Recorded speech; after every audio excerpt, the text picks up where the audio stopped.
सांपला जी, कटारू चक के मामले को लेकर अब क्या अगली जो क्या की प्लान किए गए थे? पुलिस प्रशासन की तरफ से क्या जवाब आया है? आपने उनको जो नोटिस भी निकाला था। पंजाब पुलिस की तरफ से एक जवाब जरूर आया, जो कि हमने उनसे रिटर्न फैक्स के माध्यम से मंगाया था। तो उन्होंने ब्यूरो ऑफ इन्वेस्टिगेशन के एक पत्र हमें जरूर आया है उनकी तरफ से, जिसमें ये कहा गया है कि बॉर्डर रेंज के जो डीआईजी हैं नरेंद्र भार्गव जी, उनकी अध्यक्षता में एक कमेटी गठित की है, जिसमें एसएसपी पठानकोट और एसएसपी गुरदासपुर को उसके साथ जुड़ा 3 मेंबरी कमेटी बनाई है।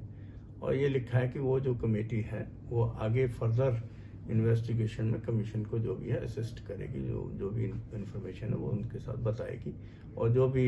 इसके लिए कोई फर्दर कार्रवाई होगी उनको करने के लिए उनको अधिकृत किया है। और ये भी साथ में उन्होंने कहा कि हम जो पटिशनर है उसको सिक्योरिटी प्रोवाइड कराने का भी काम जो है वो करेंगे, जिसमें हमारा उसने पत्र का जो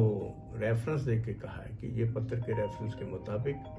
जो हमें कमिश्नर ने कहा है उसके मुताबिक हम उनको सिक्योरिटी भी प्रोवाइड करेंगे। क्या कटारू चक को बुलाया गया था, आपकी तरफ से नोटिस भी भेजा गया, वो कब? हमारा किसी व्यक्तिगत से नहीं है, हमने तो उनसे रिपोर्ट मांगनी होती है। सरकार के का काम जो है पुलिस का है, और हमने उनको जो है नोटिस दिया चीफ सेक्रेटरी को, क्योंकि स्टेट के एक मंत्री का बीच में नाम आता है, तो इसलिए अधिकारी को रूप से किसी सीनियर अधिकारी को ही लगाना पड़ता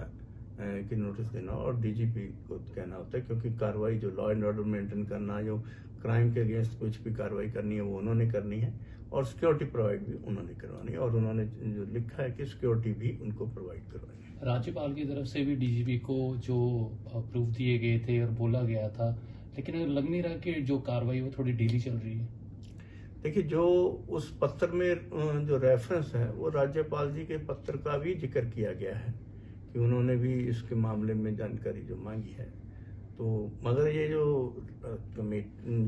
सिट बनाई है उसके लिए इन्वेस्टिगेशन टीम जो बनाई गई है उसका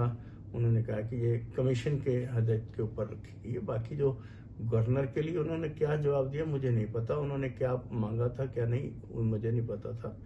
इसके बारे में अभी कोई आधिकारिक रूप से मेरे पास कोई जानकारी नहीं, मगर हमने जो कहा था कि किसी के साथ अन्याय ना हो, उनको सिक्योरिटी, क्योंकि उसने कहा था मेरी जान को खतरा है और ऐसा कुछ उनके साथ अन्याय ना हो, ये हमने सरकार को सुनिश्चित करने के लिए कहा, और सरकार ने उसके लिए जवाब दिया है कि हम उनको सिक्योरिटी प्रोवाइड कराएंगे, और ये सिट जो है समय समय पर अपने जो भी कार्रवाई करती रहेगी। तो कितने दिनों में सिट से रिपोर्ट जो तलब हो जाएगी? ये अभी लिखा नहीं, अभी अगली रिपोर्ट में पूछेंगे हम कि अगली रिपोर्ट की जल्दी से जल्दी हमें इसका जवाब दें,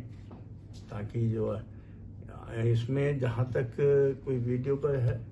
उसमें तो फोरेंसिक जांच की रिपोर्ट चाहिए, और जो फोरेंसिक रिपोर्ट है अगर उसमें तथ्य सही हैं तो कार्रवाई करनी चाहिए।